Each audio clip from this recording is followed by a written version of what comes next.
এইফালে চাওক আমাৰ অৱস্থা কিমান বেয়া কৰিছে কালিৰ পৰা।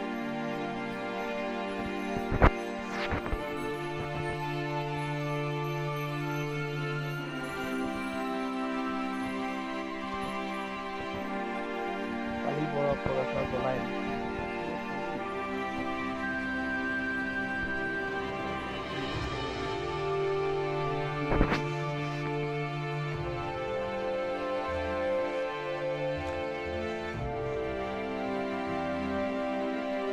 দিয়ে বনাই থৈ দিম।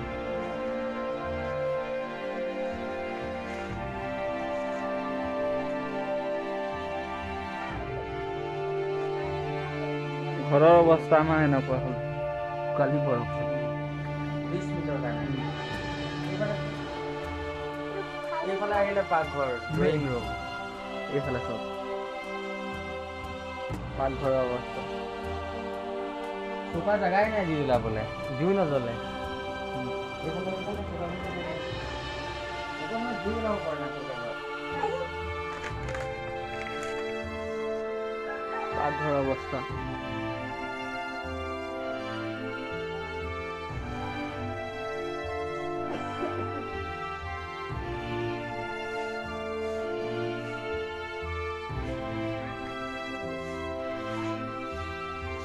ঘৰৰ অৱস্থা গুৱাহাটীৰ দৰে।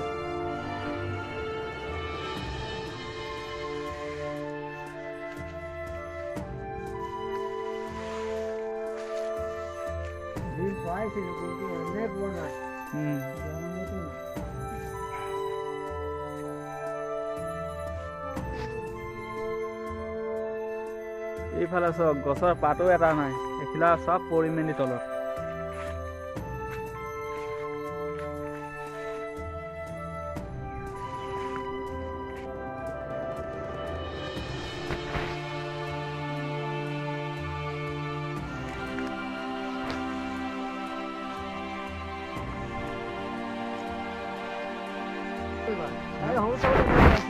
এনেকুৱা বৰফ আগে পিছে পাইছেনে?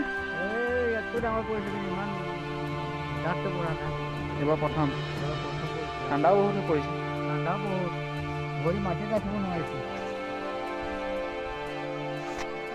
এইফালে চাওক আমাৰ ঘৰৰ অৱস্থা।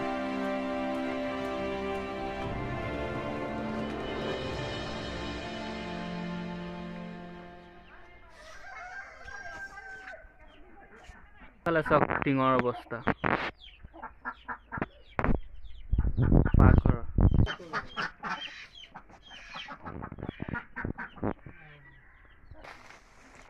কালিৰ পৰা বৰফ এতিয়ালৈকে আছে। এইফালে চাওক কিমান ডাঙৰ ডাঙৰ পৰিছিলে, কিমান পৰিছিলে ভাবক।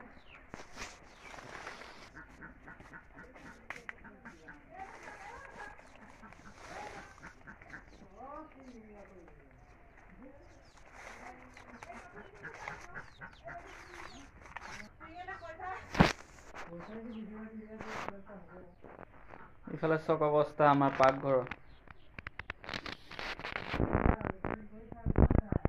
এইটো পাকঘৰৰ টিং। পাকঘৰ চাওক কিমান পানী।